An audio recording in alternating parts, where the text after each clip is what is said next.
90 Day, The Last Resort star Julia Trubkina is going through a tough time with her family member being sick after a stroke. But she is also not letting it cloud her work life after launching a new successful business recently. Julia worked as a go-go dancer when she met Brandon Gibbs, but he didn't want her working at a strip club in America as it would tarnish his reputation. Julia thought of careers such as modeling, stand-up comedy, content creator, etc. instead, but didn't see much success in these. Julia recently launched a brand called Kingdom for Dogs online. Julia has seen fans showing a lot of interest in her products with the subscription boxes she offers flying off the shelves. In her latest Instagram story, Julia had an exciting new update to share with her followers about Kingdom for Dogs. Julia reposted a post from the business page and added a website link for her fans in the story. The post had pictures of Julia's dog wearing a Kingdom for Dogs bandana with a fun watermelon print. In the caption, Julia explained that they had added a lot of new accessories to the website. The new inventory included toys, bananas, pillows for cars, and personal care items for dogs.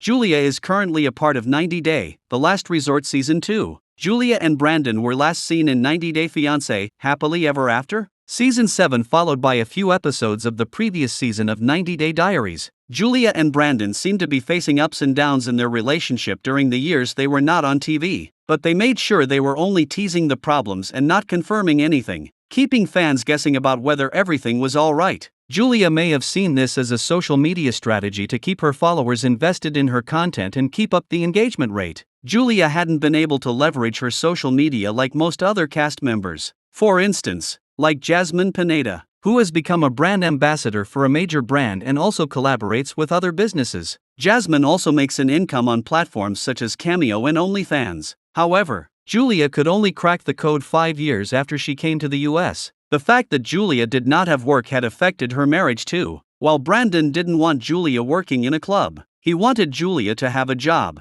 Although he hasn't publicly cheered for her new business, Brandon seems to be helping Julia out. This would ease the financial burden on Brandon to support both of them and even have a baby in the future. Meanwhile, after tasting independence, Julia could also decide whether she really wants to stay in the marriage or if she was doing it out of desperation. The 90 Day The Last Resort star clearly seems unhappy with her marriage to Brandon.